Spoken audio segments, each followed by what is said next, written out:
ओम अज्ञानतिमिरन्धस्य ज्ञानाञ्जनशलाकया चक्षुरुन्मीलितं येन तस्मै श्रीगुरुवे नमः। नमो ओम विष्णुपादाय कृष्णप्रेष्ठाय भूतले श्रीमते भक्तिवेदांत स्वामिन् इति नामिने।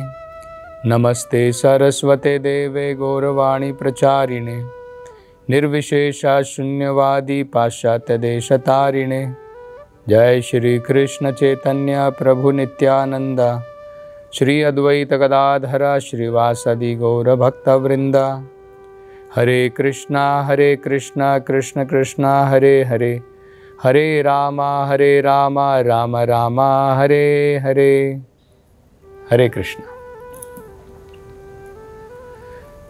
तो जब ये दूत संदेश लेकर के, पौंड्रक का संदेश लेकर के द्वारका में आया और भरी सभा में उसने पौंड्रक का संदेश सुनाया। वो संदेश क्या था कि कृष्ण, तुम असल में वासुदेव, भगवान वासुदेव नहीं हो। तो मैं चाहता हूं, ये पौंड्रक का कहना है, मैं चाहता हूं तुम ये जो चारों चिन्ह हैं वासुदेव के, शंख पद्मा, शंख चक्र गदा पद्मा, ये चारों तुम छोड़ दो और तुम मेरी शरण में आ जाओ, मेरा आश्रय ग्रहण करो, अन्यथा तुम्हारा वध निश्चित है। तो जब ये उसने इस प्रकार से संदेश सुनाया था तो उग्रसेन से लेकर के बाकी सारे जितने भी वहां पर द्वारका वासी थे वो अपनी हंसी रोक न सके और काफी देर तक वहां पर हंसते रहे। तो अब भगवान कृष्ण जो है इस दुष्ट पौंड्रक को और उसके द्वारा उसके जितने भी आसुरिक व्यक्ति थे या जो भी इस प्रकार के सोच के व्यक्ति हैं, उन लोगों को भगवान एक सबक सिखाना चाहते थे। तो भगवान ने कहा, हे दूत, तुम मेरा संदेश भी वापस लेकर के जाओ पौंड्रक के पास में, और सबसे पहले उससे जाकर के कहो, हे पौंड्रक, तुम सबसे बड़े महामूर्ख हो और महामूर्ख के सामने और उसके साथ साथ तुम महादुष्ट भी हो। तुम कह रहे हो कि मैं अपने इन चार चिन्हों को छोड़ दूं। मैं अपने इन चार चिन्हों को तो नहीं छोड़ूंगा, और खासकर मैं अपने सुदर्शन चक्र को नहीं छोड़ूंगा। और ये सुदर्शन चक्र जो है ये तुम्हारा और तुम्हारे जितने भी आसुरिक, जितनी भी तुम्हारी सेना है, उन सब का खात्मा करेगा।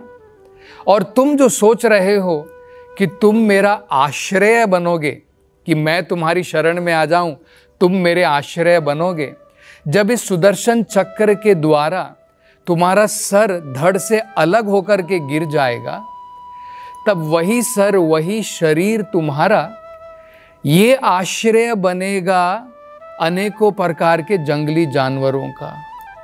तुम देखोगे उस समय में कि जब तुम्हारा शरीर इस प्रकार से रण में गिरेगा, उस समय बाज, चील, गिद्ध और भेड़िए, कुत्ते, इस प्रकार के जानवर आकर के तुम्हारे शरीर को खा करके महोत्सव बनाएंगे, तुम उनका आश्रय बनोगे। तो इस प्रकार से उसको सबक सिखाने के लिए भगवान कृष्ण ने ये संदेश जो है उस दूत के द्वारा वापस पौंड्रक को भेजा।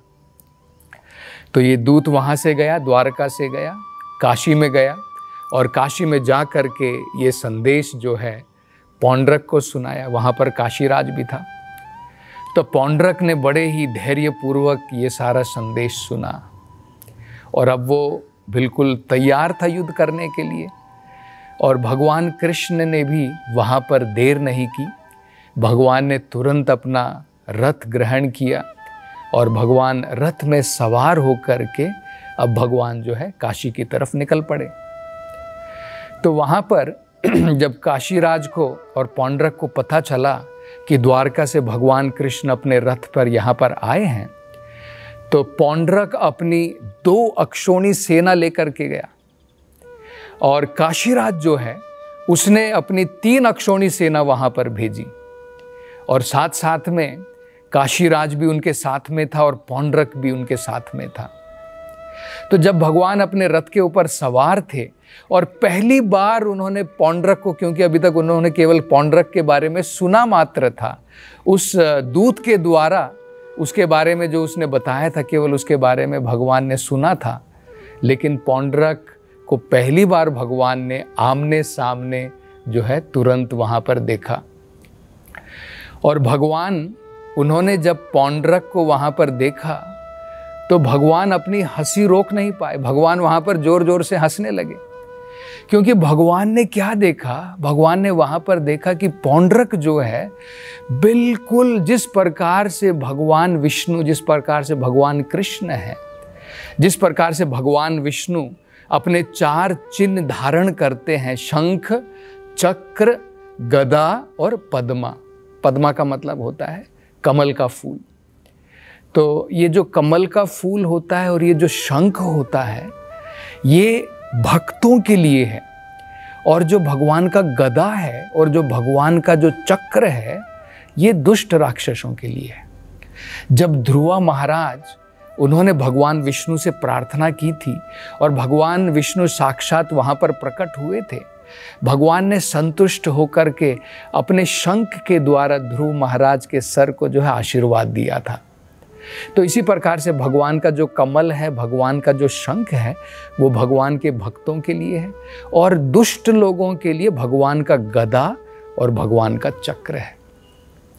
तो जब भगवान ने देखा कि पौंड्रक जो है इन 4 चिन्हों के साथ में वहां पर बिल्कुल जिस प्रकार से थिएटर का जो नोटंकी करने वाला, जो नाटक करने वाला होता है, वो व्यक्ति जो है जिस प्रकार से अनेकों प्रकार की वेशभूषा पहन करके आता है, इसी प्रकार से पौंड्रक ने जो है अपने नकली वेश धारण किया हुआ था, बिल्कुल भगवान विष्णु का। देखने में लग रहा था कि भगवान विष्णु है, लेकिन कोई भी देख करके पहचान सकता था कि इसने जो है नकली वेश धारण किया हुआ है नौटंकी की तरह। तो भगवान के 4 चिन्ह भी पहना था, भगवान की तरह पीतांबर वस्त्र धारण किए हुए थे, भगवान की छाती के ऊपर कौस्तभ का जो श्रीवत्सा का जो चिन्ह है वो भी नकली चिन्ह धारण किया हुआ था। भगवान के गले के अंदर में जो कौस्तभ की माला है वो भी उसने धारण की थी। जो भगवान फूल की माला पहनते हैं जिस प्रकार की, उसी प्रकार की फूल की माला भी उसने धारण की थी। इसके साथ साथ में अपने रथ के ऊपर उसने ध्वज भी जो है गरुड़ का लगाया हुआ था। तो हूबहू बिल्कुल जिस प्रकार से भगवान विष्णु जो है देखने में प्रतीत होते हैं, इसी प्रकार से उसने अपने आप की जो है इस प्रकार से वेशभूषा पहन करके रखी थी।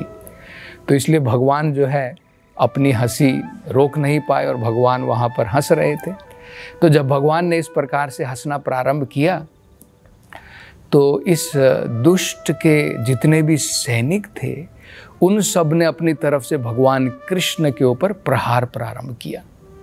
उनके पास में भाले थे, उनके पास में तलवारें थी, उनके पास में तीर कमान थी।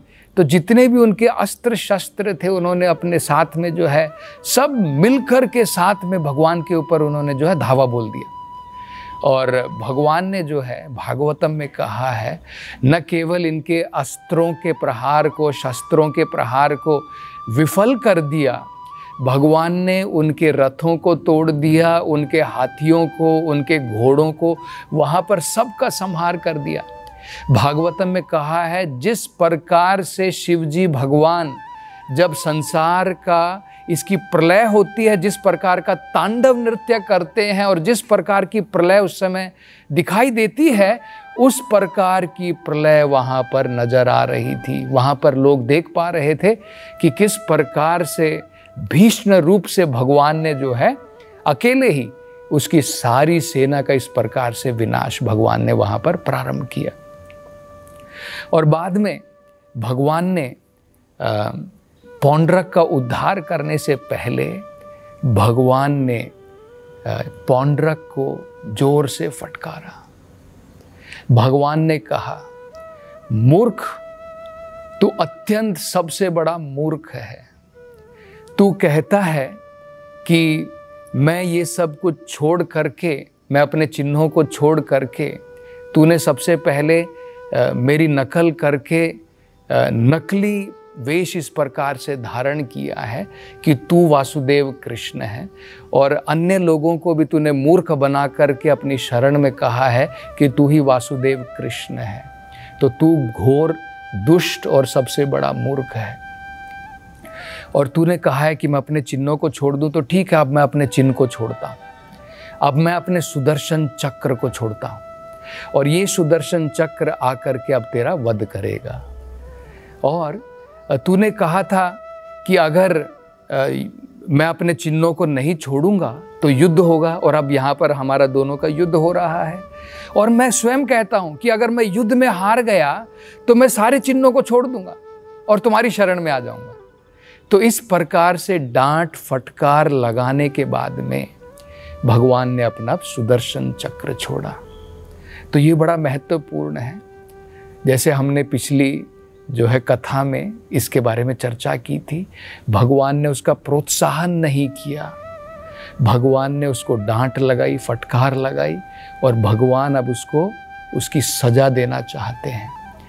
कोई भी मूर्ख व्यक्ति अगर लोगों को कहता है कि तुम मेरी शरण में आ जाओ और मैं ही भगवान हूँ, वो दुष्ट आसुरिक व्यक्ति है, और भगवान उसको प्रोत्साहन नहीं देते हैं, भगवान उसको फटकार लगाते हैं, उसको सजा प्रदान करते हैं। तो यही भगवान ने अब यहाँ पर किया। भगवान ने अपना सुदर्शन चक्र छोड़ा, और उस सुदर्शन चक्र के द्वारा पौंड्रक का सर जो है धड़ से अलग हो गया। और भागवत में कहा है, जिस प्रकार से राजा इंद्र जब प्रहार करता है किसी पर्वत के ऊपर और पर्वत के शिखर को काट करके फेंक देता है, ठीक इसी प्रकार भगवान कृष्ण ने अपने सुदर्शन चक्र के द्वारा पौंड्रक के सर को धड़ से अलग कर दिया, और वो जाकर के जो है धरती के ऊपर गिर गया। तो भागवत में आगे बताया है पौंड्रक का उद्धार ये कैसे हुआ। पौंड्रक जो है, क्योंकि भगवान के उसने वेशभूषा धारण की थी, विष्णु की वेशभूषा धारण की थी, तो उसके कारण उसका ध्यान भगवान विष्णु के ऊपर था। ये महत्वपूर्ण है। उसका ध्यान किसी न किसी प्रकार से भगवान विष्णु के ऊपर था। तो क्योंकि उसने भगवान विष्णु के ऊपर ध्यान लगाया, इसके कारण फलस्वरूप भगवान ने उसका उद्धार किया, उसको मार करके उसका उद्धार किया।